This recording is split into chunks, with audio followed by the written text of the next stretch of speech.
Dober dan in lep pozdrav. Z Mixpultom smo se uskladili, da je trenutek pravi za začetek. Ura je točno tista, kot je bila napovedana za začetek našega pogovora in v založništvu je čas pač važen dejavnik. Danes smo si malce za izgovor, malce pa tudi zato, da počastimo izid knjige Žige Valetiča Nomadi med platnicami, izbrali pogovor o knjižnem oblikovanju.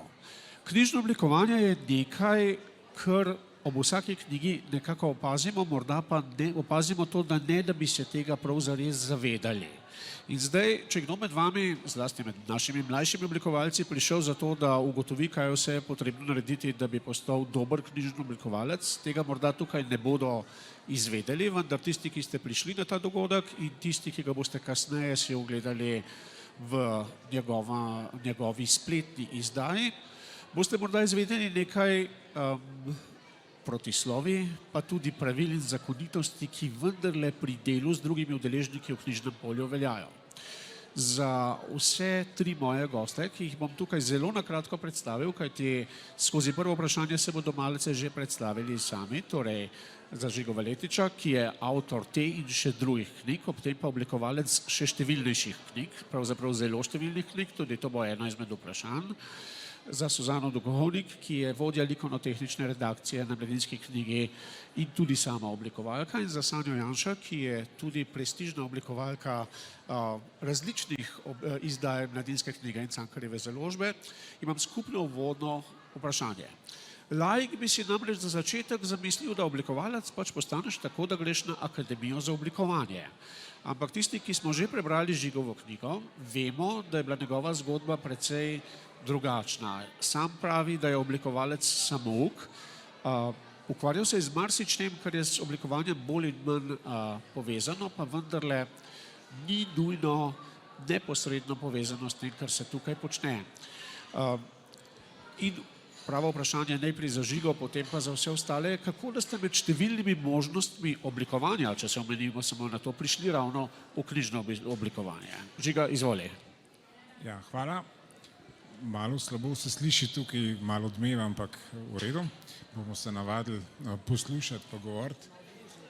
Ja, skratka, ja, kar se tiče šolanja za grafično oblikovanje, mogoče sploh na področju knjig. Ravno včeraj sem govoril z grafičnim oblikovalcem, ki knjige oblikuje že 20 in več let in je rekel, da potem, ko je akademijo dokončal, se je njegovo učenje šele začelo. Ker na akademiji tisto, kar se učijo, je seveda umetniškost, kar je nujno v vsakem primeru. Pa vendar je pri oblikovanju knjig potrebno tudi brati, poznati knjižno področje, se pravi založništvo, in poznati tiskarstvo, poznati grafiko, tehnične procese, papirji, tiskarski procesi, ki imajo mnogo enih faz, tudi to je del grafičnega oblikovanja. Se pravi, trije vidiki so. Tako da v bistvu, ja, jaz sem bolj iz tega praktičnega tiskarskega vidika, ker je tudi moj oče bil tiskar in delal v tiskarni in sem tudi jaz v tem smislu začel. Oblikoval sem na začetku različne stvari. Delal sem čist komercialne letake, prospekte, različne poslovne tiskovine in tako. Ampak knjige so me privlačile. Zakaj so me privlačile, ne vem. Na to nimam odgovora. Sem pa vedno globlje, vedno več je bilo knjig v tem mojem razrezu dela in na začetku ena knjiga, 2 knjigi, 5 knjig, 10% knjig, 20%, je zadnjih 5 let mogoče pri meni takšnih, da dejansko se preživljam izključno z oblikovanjem knjig. Kar pomeni, da v osnovi pripravim približno 50 knjig na leto. To je to. Hvala za uvod. To preživljanje z oblikovanjem knjig, to bo gotovo tema, ki se ne bomo mogli izogniti v nadaljevanju, ampak najprej, Suzana, ti bi lahko oblikovala marsikaj, torej najprej, ko te pogledam, se mi pride na misel in kolikor te poznam, da bi lahko oblikovala tudi oblačila, pa vendarle oblikuješ knjige. Kako je pa pri tebi prišlo do tega? Še ena osebna zgodba morda? Ja, moja zgodba je majčkeno drugačna. Jaz sem toliko stara, da v mojih časih še ni bilo Akademije za oblikovanje in smo se vsi oblikovalci kalili na arhitekturi. Tam sem se jaz zaljubila v notranjo opremo. sem mislila, da bom delala to, ampak je življenje neslo drugače.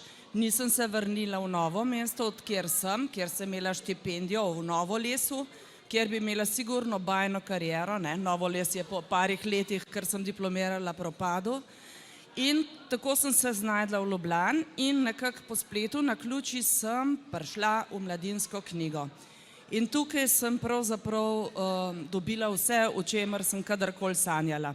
Da bi bila kos kolegom, sem naredila magisterij iz teorije oblikovanja, kjer sem spoznala te zakonitosti, ki jih je Žiga čez prakso. Jaz sem jih prek teorije in prakse, predvsem pa sem srečna, ker tukaj delam s knjigami, ker knjige so pa moja velika ljubezen. Tako, ker Žiga v svoji knjigi pravi, da niti niso bile od začetka njegova, moje so bile. Jaz sem prek mame bila članica sveta knjige od prvih začetkov in sem prebrala vse Ljubiče, vse Krimiče, vse, kar so izdali slovenski založniki, ki so prek sveta knjige prodajali. Tako da to je moja sanjska služba, pravzaprav. Odlična spodbuda za vse, ki zdaj razmišljajo o tem, da bi postali tudi sami oblikovalci. Sanja, tudi ti bi lahko bila oblikovalka česa drugega ali sploh česa drugega. Torej, lahko bi počela najbrž marsikaj. Kaj pa je tebe pripeljalo v to kraljestvo knjige, ki ste se mu predgovornika izrazila za zelo velika privrženca? Čakaj. Ali tako? Bom tega. Moja pot je bolj ta standardna, ki si jo omenil. Čudni so mikrofoni. Najprej, pri meni se je vse začelo iz risanja, že od majhnega. To se mi zdi, da je nekako najbolj običajna pot pri oblikovalcih. Potem prek srednje oblikovne šole do likovne akademije. Na to sem si pa želela delati v kulturi. In nekako, ko sem prišla do knjig, nihala sem med ilustracijo in knjižnim oblikovanjem. Mislim, probala sem oboje in sem videla, da bi mi tole bolj ležalo, ker recimo, če ilustriraš slikanico, moraš z njo živeti dlje časa in pri naslovnici, recimo, če ti projekt ni blizu, gre hitreje mimo. In sem se kar našla v tem. Bi pa tale svoj čas namenila še eni pomembni stvari, žal nisem napovedala tebi, ampak organizatorji vejo. Namreč na sejmu se že od leta 1993 podeljuje nagrada za najbolje oblikovano knjigo, ki je letos kar izginila s sporeda. In meni je bilo čudno nastopati na dogodku o oblikovanju, če ne vemo, kaj se je zdaj s tem zgodilo, ker ni bilo tega in nihče ni nič omenjal. Zato sem predvčerajšnjim kontaktirala organizatorje, najprej na splošne naslove, od koder ni bilo odgovorov. Včeraj sem pa naslovila vseh 10 ljudi, oziroma enega maila nisem zbrskala, ki so v kolofonih pač knjižnega sejma. In prvi odgovor, ki sem ga dobila takoj zjutraj, sicer zelo hiter, ampak tudi mogoče malo nepremišljen, je bil nimam pojma. Potem čez dan se je to artikuliralo in zvečer smo prišli do tega, da pač se jim je zalomilo in so to spregledali. In nekako smo se zmenili, da jaz tlele omenam javno, da naj se prosim to uvede nazaj. Veliko je ene birokracije s tem povezano in pač njim je to ušlo. Upam, da to vrnejo nazaj, ker recimo iz moje perspektive, samo zaposlene v kulturi, je to nekaj zelo pomembnega. Tudi sicer so bile te nagrade ustanovljene za pač razvoj slovenske knjige in prepoznavanje dobrega oblikovanja. Jaz sem prvo pomislila, mogoče bo nekdo prav zaradi tega ob status, ker samo zaposlenemu v kulturi lahko ena taka nagrada res ogromno pomeni, ne? Potem sem dobila tudi odgovor enega izmed članov zvečer, ki mi je opisal svoj dan, ki je res bil natrpan z maili, z vodenji dogodkov, pa na kosilo je pelil kolege, pa sestanke je imel, pa 2 Zooma, pa še domov povedati, da obstaja, pa še maile in je tudi verjel, da je z ostalimi kolegi podobno. Jaz sem si potem rekla, jaz sem bila na 2 Zoomih v celem življenju, še to mi je bilo preveč. Če ta človek to res počne za dobrobit skupnosti, jaz bom tlele res popustila tokrat, ker sem predlagala, da lahko še to na hitro popravijo, ker nagrada se podeljuje ponavadi ob koncu sejma, Ampak tudi se nisem zavedala te birokracije, ki je vmes, ki je zelo kompleksna in zapletena, čist onkraj mojega dojemanja, tako da upam, da se prihodnje leto nagrada vrne. Hvala lepa za to intervencijo. Prvič, Sanja preskromno ni omenila, samo zatajajoče ni omenila, da je omenila tudi večkratna dobitnica tovrstnih zdaj neobstoječih nagrad in to je naravnost odličen uvod v naslednje vprašanje, kajti s tem je Sanja pokazala nekaj zelo perečega, namreč, da se je treba za status ustvarjalnih poklicev boriti zmeraj znova in neprestano, da nikakor niso samoumevni.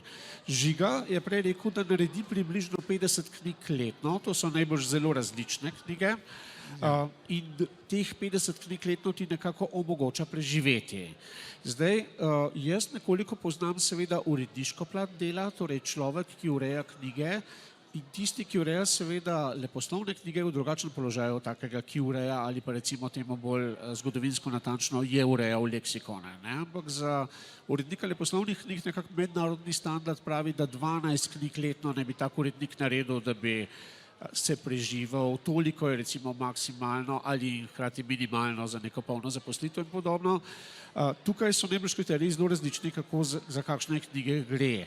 Ali je tvoje plačilo zelo odvisno, urno plačilo, zelo odvisno od tega, kakšne knjige dobiš, po domače rečeno, se ti bolj splača prelamljati romane ali se dogovoriš z naročniki drugače? Eno stvar bi mogoče sam še dodal. Oblikovanje knjige je 20% grafičnega dela pri knjigi. 80% grafičnega dela je rutina, je čisto šljakanje, kjer se delajo korekture, kjer moraš ti poznati pravopis. Torej postavljanje knjig. Pri romanu mogoče to ni tako težko, kakor je mogoče pri kakšnih priročnikih, pri, bom rekel, zgodovinskih knjigah, učbenikih, kjer so ti procesi bistveno bolj zapleteni. Seveda vsaka taka stran rab določeno oblikovanje, ampak v osnovi, ko so stvari postavljene, ko so oblikovane, je potem sam še ena rutina in 80% je te rutine. In po mojih izkušnjah, če se sam še malo vrnem nazaj, ljudje, ki so naredili Akademijo za likovno umetnost, tega nočejo delati, ker hočejo biti umetniško izrazni. Dokaz ste vi trije, nihče ni iz te akademije. Ja, tega tukaj pri knjigi je bistveno manj. Sanja je, ne? Ja. Tako da v bistvu se ne odločajo to, nekateri se. Jaz pravzaprav mislim, da bi bilo boljše, če bi se več njih za to odločalo, da bi bile knjige boljše. Tako pa potem knjige delamo samouki, ki smo nadarjeni, kakor smo, in sploh dela mnogo ljudi, ki nima nikakršnega odnosa do knjig. Pridejo in to delajo, ker je to njihovo preživetje. Skratka, različne zgodbe so, kar se tega pristopa tiče. No, to je bilo, kaj je bilo vprašanje? Koliko se zasluži? Ja, zdaj, recimo jaz vidim v bistvu dve poli, se pravi, en del knjig, ki jih delam, so subvencionirane, en del knjig, ki jih delam, so pa popolnoma na trgu. In je zdaj zelo različno. Jaz moram reči, da bi bil verjetno kdo name jezen, češ da delam dumping, ker sem zelo konkurenčen. Ampak to je edini način, da delam toliko, kolikor delam, da delam v življenju nekaj, kar me zelo veseli in da se s tem uspem preživeti. Torej, moje cene niso visoke, jaz se tega zavedam, to mi vsi povejo. Seveda moram biti odziven vsak dan na mailu, moram se držati nekih razumnih rokov in moram seveda od sebe dati nekaj, kar je solidno. Ampak vendarle, sebičen sem v tem, da želim še naprej to delati, zaradi tega pazim, da nimam zares visokih cen. Ampak to pogojuje veliko enega dela. Zdaj, težko, dejansko pa računam različno. Malo po založbah, malo po tem, koliko imam dela dejansko, z enim romanom nimam veliko, ampak v resnici je to par 100 evrov. To je to. Tukaj ne gremo v neke višave.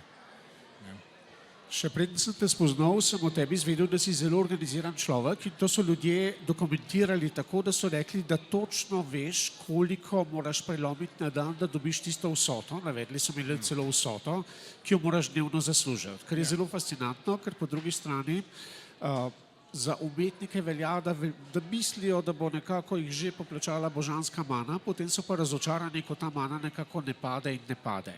No, jaz sem prej hitro potezno Sanjo predstavil med neumetniške poklice, pa vendar sem bil takoj popravljen. Res pa je, da organizirani ljudje velikokrat to ni puhlica, poznamo tako tiste, ki so iz umetniških krogov kot iz drugih, prihajajo iz drugih izobraževalnih sistemov in ti nisi seveda edina arhitektka v skupini Mladinska knjiga. Tako da to je že nekaj, kar samo po sebi vizualen poklic, ki sam po sebi zahteva večjo organizacijo. Ampak od tebe, Suzana, je zahtevana pravzaprav še večja organizacija, kajti ti moraš organizirati tudi vse oblikovalce. Mladinska knjiga je tipičen primer tako imenovanega splošnega založništva, ki se bi lahko na kratko rekli, izdajamo vse, od znanstvenih del, neštevilnih, ampak vseeno, učbenikov, prek zelo vizualno razkošnih izdaj pa do najbolj preprostega leposlovja. Kako deliš to delo med svoje sodelavce in sodelavke? Ja, a mi dovoliš najprej še eno mogoče repliko na Žigovo predstavitev svojega dela. No? Jaz v bistvu menim, da je najpomembnejše pri knjigi njena notranjost in zato mislim, da predvsem mora to delati oblikovalec, ki zelo dobro zna tipografijo. Ne? Ker ti moraš knjigo narediti uporabno. Še posebej to velja za priročnike, za učbenike in vse to. In tam ni samo ta božja mana pa muze, ki prihajajo in odhajajo, ampak tam je eksaktno znanje. Točno moraš vedeti, koliko črk pride na eno stran v eni vrstici, koliko vrstic na stran, no, tako da to je pa kar eksaktna znanost, ki pa se bojim, da jo niti akademija ne da, ampak da se jo moramo kar priučiti. Mi smo se jo učili kar iz srednješolskih učbenikov, grafične šole, raznih predpotopnih in tako, in pa seveda pri nas se ljudje naučijo v praksi, kjer mi, ko začnejo delati, predstavimo pravilnike, predstavimo grafična pravila, ko se spoznajo s črkovnim naborom in tako. No, pa se kar navežem na vprašanje, nekako tako tudi angažiram sodelavce. Pri nas je noter zaposlenih na knjigah 6, imamo tudi Sanjo kot zunanjo sodelavko, no in Sanjo imamo predvsem za umetniške, za te projekte, ki zahtevajo večjo umetniško nadarjenost. Potem imamo seveda knjige, ki zahtevajo večjo tehnično znanje. To delajo spet drugi sodelavci. Delo razdeljujem po njihovih afinitetah, po njihovih znanjih, ravno tako skušam z zunanjimi oblikovalci. Mislim, tudi nekomu leži določen stil, velikokrat in sploh so glavni pri tem uredniki, mi za knjižne opreme sami uredniki pravijo to, ker že pozna vsebino, jaz še ne takrat. To je primerno za tega, pa za tega oblikovalca. V naši založbi je tudi tako, da pri nas, žal, Žiga, pa bi mogoče z veseljem sodelovali s tami, pri nas imamo kar cenike. Tako da odrešimo oblikovalca vsakega bremena postavljanja cen. Mi namreč delamo po jasno znanih cenikih, ki seveda, kot se spodob za knjižno založništvo, te cene niso visoke. Take, verjetno bi mi kar skupaj prišli, so zelo nizke, zato ker pri knjigi seveda je ogromno stroškov, to vemo vsi, pa to ni stvar govora zdaj. In samo eden od stroškov je grafično oblikovanje. Več kot strinjam se tudi s svojo trditvijo, 80 ali pa 90% je šlakanja. Jasno, kot knjižni oblikovalec moraš biti potrpežljiv, moraš narediti vse od A do Ž z vsemi korekturami, vsemi bizarnimi željami, ki jih več ali manj uskladiš s temi pravili. Tako da v bistvu je to kar, ne bom rekla zahtevno delo. Ko si enkrat v njem, je to eno najlepših del. Jaz mislim, knjižno oblikovanje res, da ni samo ustvarjanje, ampak če delaš komplicirano knjigo, se lahko izražaš na vsaki strani. Pri romanu je pa tako, da ga sproti, ko oblikuješ, še prebereš, pa je tudi fino. Tako da Pri nas, jaz bi še to povedala, Žiga je rekel 50 knjig, ne? Eno tako povprečje je tudi pri nas, s tem, da če so preproste knjige, jih je to tudi 100, če so zelo komplicirane knjige, recimo učbeniki, ki so najbolj komplicirani, jih je pa to lahko tudi samo 10.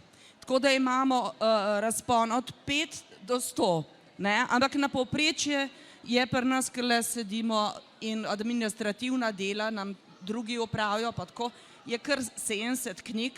S tem, a veš, ti moraš še ponudbe pripravljati, pa to pri nas pa res oblikovalec ima res slabo hrbtenico, kot si opisal v knjigi. Vsak od nas ima težave ali s hrbtom, ali z očmi, ali pa z obojem, ne. Pač narediti je treba svoj del. A sem odgovorila, ne? Si odgovorila.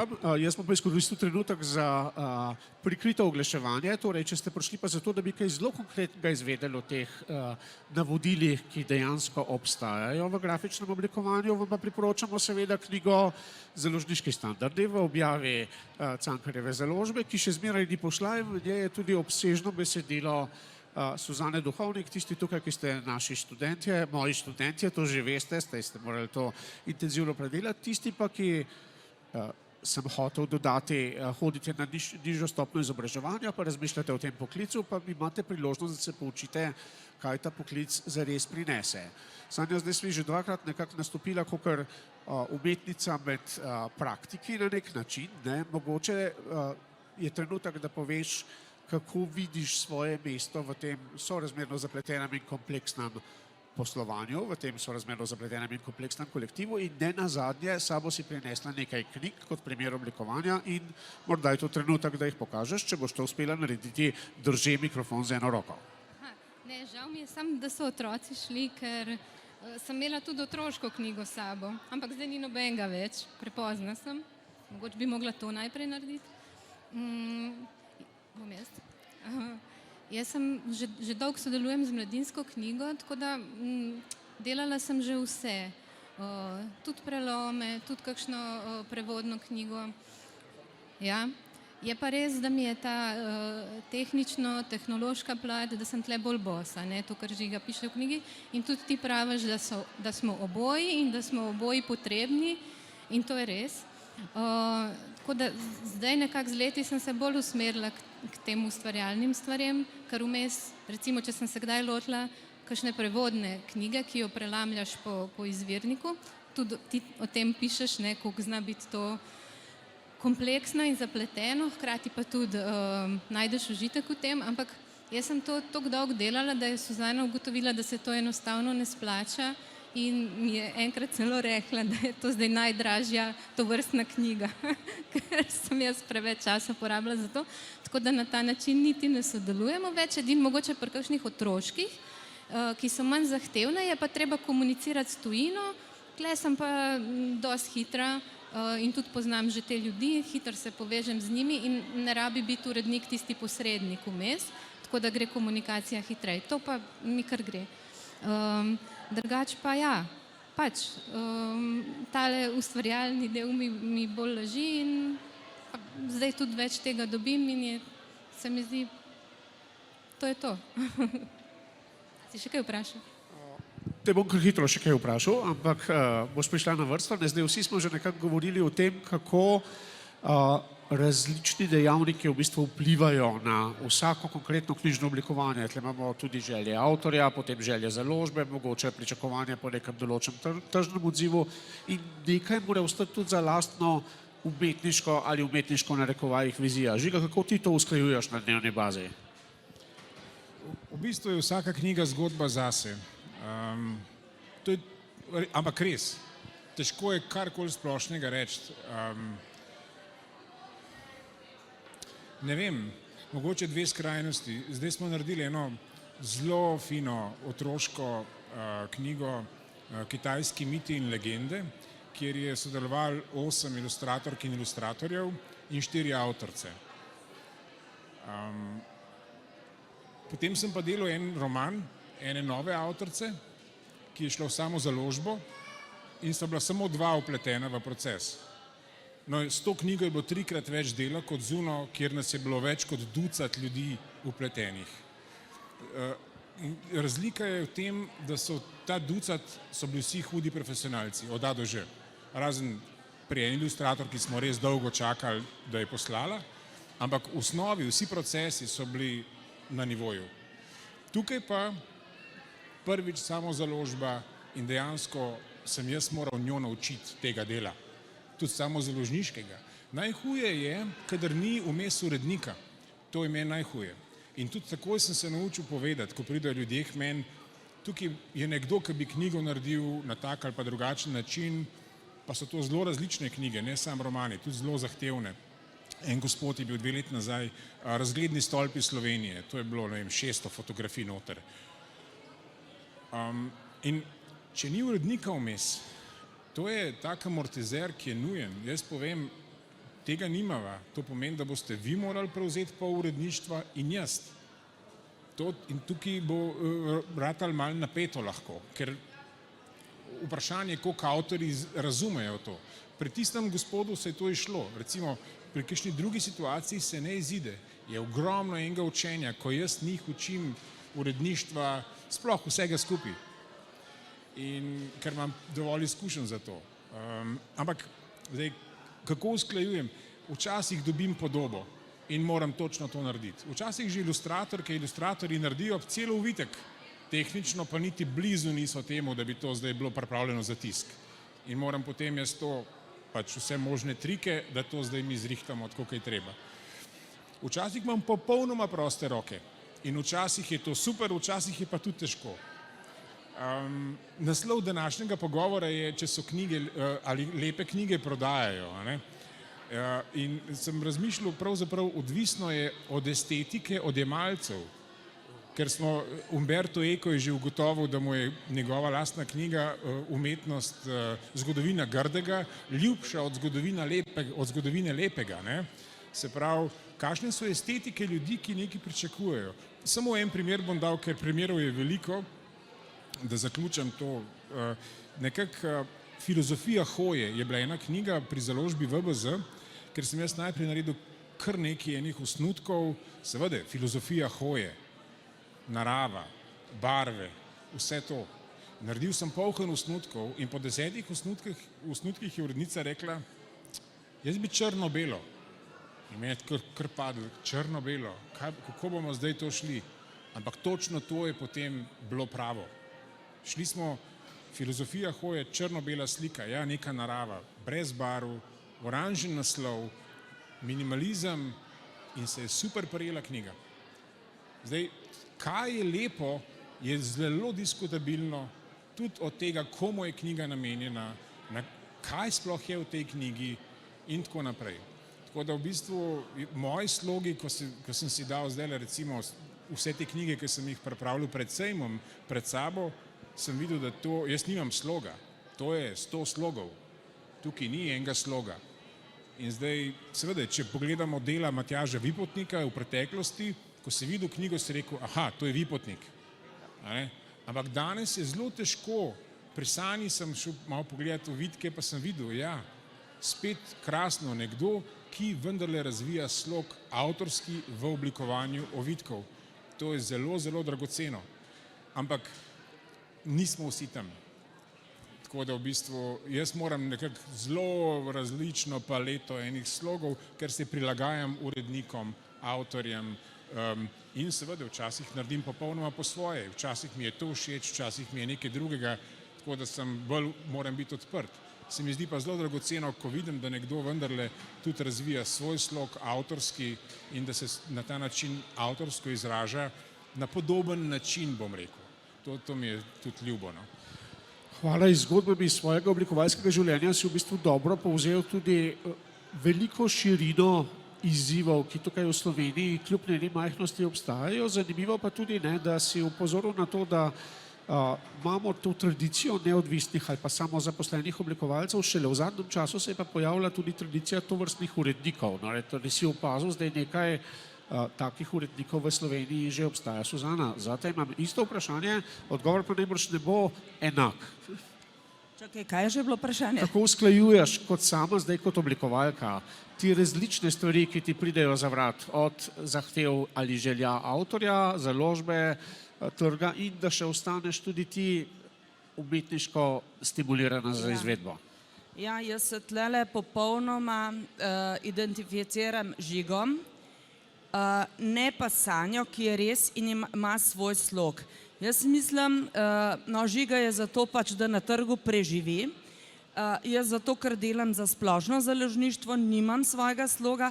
Mislim, da je pa to, tukaj pa moram reči, ne, Sanja ima en tak izjemen talent, en gut touch, ne, ki ga pač nimamo vsi. Zato, mislim, jaz, kadar gledam, kako Sanja dela naslovnico, jaz sem osupla in joj, zakaj se jaz tega nisem spomnila. Ampak nismo vsi taki, ne. Smo tudi ljudje, ki znamo oblikovati, ki poznamo pravila in delamo po svojih najboljših močeh. Jaz sem se tukaj v založbi v tem našla, ker mi seveda tudi smo splošno založništvo, ne. Jaz sem imela to srečo, da sem delala z Matjažem Vipotnikom in on je imel svoj slog, samo on ne bi nikoli naredil kuharske knjige. On ne bi nikoli naredil, ne vem, priročnika ali pa ene knjige, tako pač je bil tudi angažiran samo za stvari, ki so bile za njegov slog, ne. Mi pa pač moramo ti preživeti na trgu, jaz pa delati v splošnem založništvu. Moj slog temelji, seveda je pogojen tudi z mojo izobrazbo, arhitekt, ne, najprej temelj, potem pa gor, tako da znam dobro organizirati vsebine, znam upodobiti, nekako simbolizirati vsebino z raznimi tipografskimi, grafičnimi in drugi elementi, ne znam pa tega povedati seveda na tak način kot Sanja, ker imam ta privilegij, da sem nekakšen menedžer oblikovanja, ne, se pravi, moram poskrbeti za približno 700 ovitkov knjig v založbi oziroma 350 novih na leto, ne, 320 novih imamo letos na leto. Nekako tudi iščem ljudi in sebe tudi uvrščam pol, ker delam nekaj knjig tudi jaz, v te sloge, ne. In mislim, imam srečo, da sem v stiku z vsemi. Razviti svoj slog je pa precej zahtevna stvar, o tem bo sigurno Sanja povedala, kako se prebije na trgu, kako, ne, dela tudi za te majhne denarje, to je posebna stvar. Jaz mislim, da ima Sanja tudi upravičeno umetniški status, da ga ne more imeti, ker vsakin je prav, da takin tudi država pomaga. Mi, ki pa smo na trgu res komercialno, to, ne, pač se pa na druge načine trudimo. Ampak je prav, jaz mislim, tudi v založbi, kar se mene tiče, želimo imeti ljudi s slogom in ljudi, ki ga nimajo. Imamo tudi oblikovalce založbi, tam je kolegica Petra Jerič, ona je pri nas zaposlena, ona ima tudi izrazito svoj slog in jo kar uredniki tudi želijo, to knjigo pa želim, da mi dela Petra, to želim, da mi to. Tako da tudi znotraj založbe smo razvili sloge, mogoče najbolj izrazito izmed nas zaposlenih ravno Petra, drugače pa smo kar vsi za vse, ne, multikunstleri. Sanja, zdaj si dobila cel kup komplimentov in se že malo pomikaš, da bi šla dol iz odra, kolikor te poznam, ne, ampak zdaj bom malo olajšal tvojo pozicijo s tem, da bom nekaj komplimentov dal tudi Suzani, namreč Suzana, trenutno smo v času nogometnega prvenstva, ne vem, če spremljaš nogomet, ne, ampak dober... Čist nič, no pa mi boš verjela na besedo, drugače bo pa mogoče Žiga ali preostali, ki spremljajo po trdu. Za uspeh nogometne ekipe je ključno to, da postavijo na prava mesta na terenu prave ljudi, ne, torej tebi to absolutno odlično uspeva, torej ti si občudovanja vredna potem, da ne siliš Sanje, da štanca, bomo rekli, z žargonsko ogromno število količin vsako leto, ampak ji daš možnost za to, kar si pravkar sama imenovala, razvijanje lastnega sloga. No in tukaj damo pa zdaj besedo njej, da kaj tej pove, razen če si hotela še kaj pripomniti. Ja, sem hotela reči, zato ker je mislim potrebno vedeti, jasno, za vodenje oblikovanja tako veliki založbi potrebuješ absolutno samostojne, formirane ljudi. In jaz nimam pri nas težkega dela, ne zaposlenimi, ne zunanjimi, zato ker jaz, ko jim knjigo predam, oni za njo poskrbijo v celoti.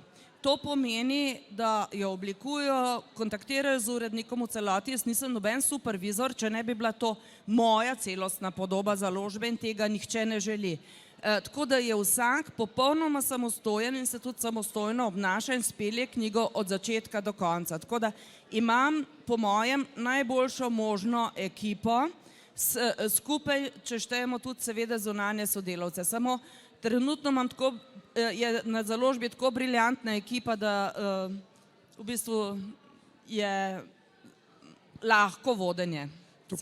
To postaja tako idilično, da bi človek kar zaključil ta pogovor, ampak 10 minut še imamo, no, tako da ukolikor imate kakšno vprašanje, iz publike, medtem ko bo Sanja odgovarjala na moje vprašanje, ki je pravzaprav Suzanino vprašanje, torej kako je razvijala svoj slog in kakšni so bili tle morda tudi konflikti z, ne vem, naročniki, avtorji in tako dalje. Mimogrede rečeno, če še sam pristavim, nekateri avtorji svojo oddajo besedila v našo založbo skoraj da pogojujejo s tem, da bo lahko, da bo to delala Sanja.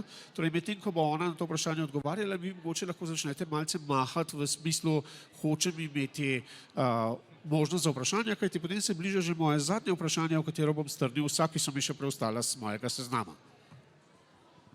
Ja, hvala za vse pohvale. Jaz nimam občutka, da sem razvila nek slog, a takole? Ja, moj miselni tok teče podobno kot pri Žigu, ki je prej govoril. Mislim, da vsi iščemo rešitev, recimo pri naslovki, ne? Ti ne razmišljaš o svojem nekem avtorskem izrazu, ampak iščeš rešitev za to knjigo. Zdaj, ta rezultat je pa verjetno pogojen s tvojim ozadjem, ne? In pri meni je to ozadje dosti likovno in mogoče zato ta rezultat tak. Ni pa to nekaj, kar bi jaz zavestno počela.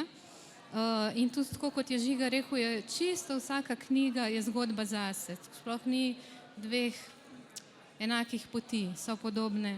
In zato sem jaz prinesla, ker sem vedela, da se bomo o tem pogovarjali, se mi zdi bolj zanimivo to pokazati na primerih.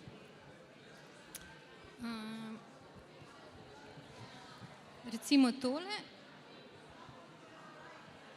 Evo, tole je pesniška zbirka Uroša Zupana, ki jih z Andrejem skupaj delava. In tlele sem iskala neko abstraktno rešitev za naslovnico. Ravno takrat, ali pa ne, pred tem smo se pogovarjali, Suzana je dala pobudo za iskanje nekih idej za trgovsko blago in pogovarjali smo se o nekih sestavljankah in je potem kolega Tomo Resnik je v svoji mizarski delavnici zrezal ene kocke, zato da smo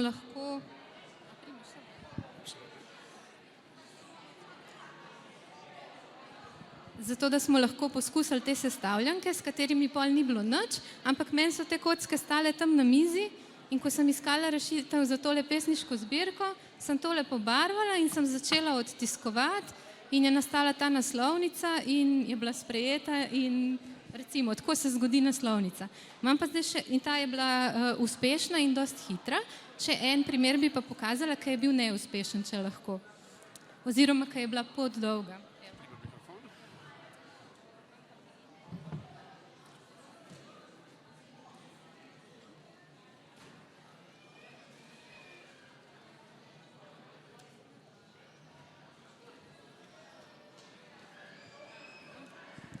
To je knjiga Bežen trenutek bajnosti Oceana Wonga.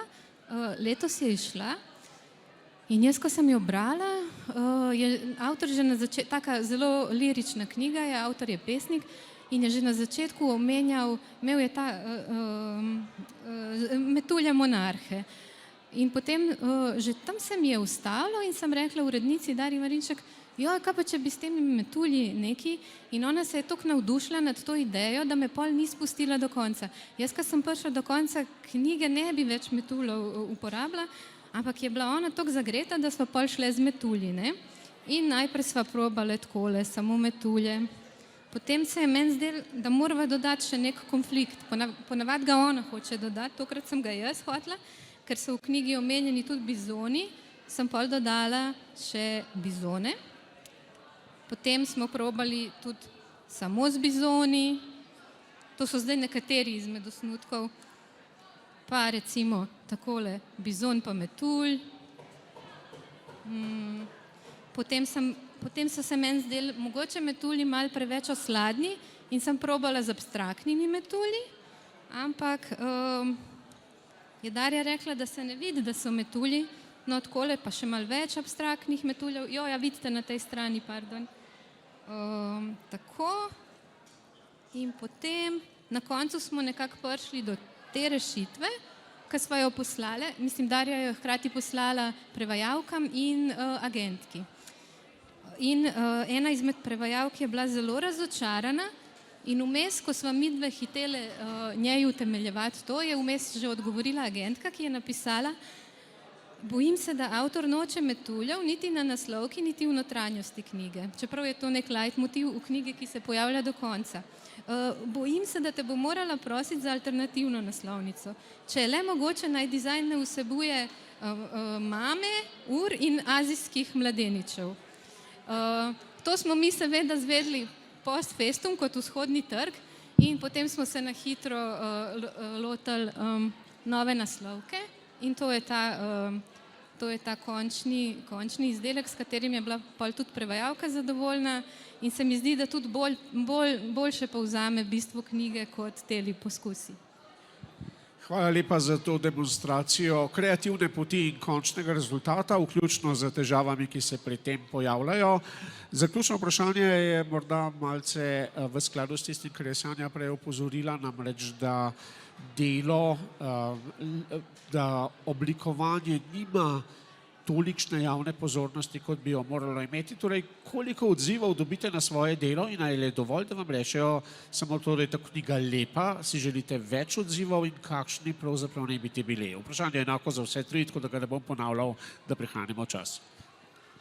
Vsekakor godi, ko so ljudje zadovoljni, ko je naročnik zadovoljen, ali pa tudi, ko kakšni bralci, bralke pridejo, pa rečejo, tole mi je bilo všeč, pa sem pa odprl, pa sem videl, da si to ti delal. To je mogoče še najlepše, ker zadovoljiti avtorja še ne pomeni zadovoljiti svojo izraznost ali pa tudi konec koncev bralke in bralce. Skratka, so različne dinamike, to je lepo, to ne pomeni, da se vedno zgodi. Dejstvo pa je tudi, da določen odstotek knjig, ki jih naredimo, pa ni tako posrečen. Vedno je tako. Ne vem, če rečem, Evgen Jurič, aforist slovenski, mi je enkrat rekel, veš kaj, od 10 je eden dober, od 10, ki jih napišemo. Se pravi, tudi to, kar naredimo, varira, nekatere stvari so res odlične lahko, nekatere so tako sredinske, kakšna vsaka 10 pa pride, pa joj, če bi imel več časa, če bi imel več denarja mogoče, pa bi lahko še več se posvetil, pa mogoče najdu kaj čist tretjega, ki bi bilo boljše. Treba je priznati, tudi take stvari se zgodijo. Hvala lepa, Suzana. Ja, najprej bom odgovorila zase, jaz imam popolnoma enako izkušnjo in jaz tudi sem mnenja, da absolutno vsega ne moreš delati 100%. Kdor veliko dela, veliko greši. Tako da seveda godi pohvala, meni godi pohvala tudi za moje kolege, ker pač vodim oblikovanje in mi je enako pomembno, da njih pohvalijo. Seveda, pridejo pohvale tudi od agentov, od izvirnih prevodnih avtorjev, vse godi, da bi pa delal knjige za vse okuse in da bi bili vsi zadovoljni, ni sploh. Mislim, to je pa moje malo provokativno mnenje. Jaz mislim, da pravzaprav zelo velika večina ljudi nima dobrega okusa oziroma po nekih estetskih merilih, vse vemo, kaj gre, kaj se prodaja tudi drugje. Tako da pohvale godijo. Pravzaprav meni se zdi, da še največ pomeni v založbi pohvala urednika, on najbolj pozna vsebino, ne, in v bistvu tisk, če ti reče, le tole je pa ta pravo, to je, ne. Smo pa mi v založbi tudi podvrženi seveda tempu, ker smo industrija, tako da veliko tu dobro knjigo jaz preprečam, ker pravim, daj se nehaj ukvarjati s to naslovnico, samo 300 naklade je, pust, dober je, to sem Sanjo večkrat frustrirala, dober je, tole noben porajtal, ker pač moramo narediti vse, kar dobimo v roke. Všeč mi je, da je ta samokritika založniške industrije zdaj za večno zabeležena nekje v oblaku, to bomo lahko zdaj velikokrat citirali. Sanja, kako pa se ti odzivaš na mnenja, ki jih dobivaš? Boš izvlekla spet nekaj vizualnega gradiva, teče nam zadnja minuta nastopa, tako da upam, da ti bo hitro uspelo. Ja, jaz sem zelo hitra. Pozabila sem prej pokazati pri tem vsem, kar sem pokazala, da sem potem te metulje Darji podarila kot poročno darilo. Tako da tudi, ko naslovka ne uspe, ne grejo skice v nič. Hotela sem pa reči, da meni tudi največ pomenijo pohvale ožje ekipe, oziroma tako ta občutek, da smo bili na isti valovni dolžini in da smo pol na koncu vsi zadovoljni. In recimo to se mi je včeraj zgodilo. Tole je nova knjiga, čist nova, pri Mladinski knjigi, uredila jo je Nataša Miller, Igor Štik z dvojni V, avtor je bil včeraj tukaj in je bil zelo zadovoljen z naslovko, je rekel, da je ta bila tako izmed vseh tujih izdaj, tista, ki je pomislil pri njej, ok, nimam pripomb, ne, ko jo je videl, se je pa začela iz tazgale osnutka, ki sem ga nesla v urednici, evo, takole. Ampak ja, pohvala avtorja res pomeni prevajalca, urednika, to človeku naredi lepši dan. Hvala vsem trem, čeprav smo se ukvarjali z zelo natančno temo, smo vseeno umetniško prekoračili naš čas za 2 minuti. Zahvaljujemo se vsem vam, ki ste uspeli nas tako hitro poslušati, kot smo mi hitro govorili. In zdaj imate nekaj trenutkov sprostitve in morda tudi druženja z mojimi gosti ob odrju. Potem pa vas že čaka naslednja prireditev. Hvala.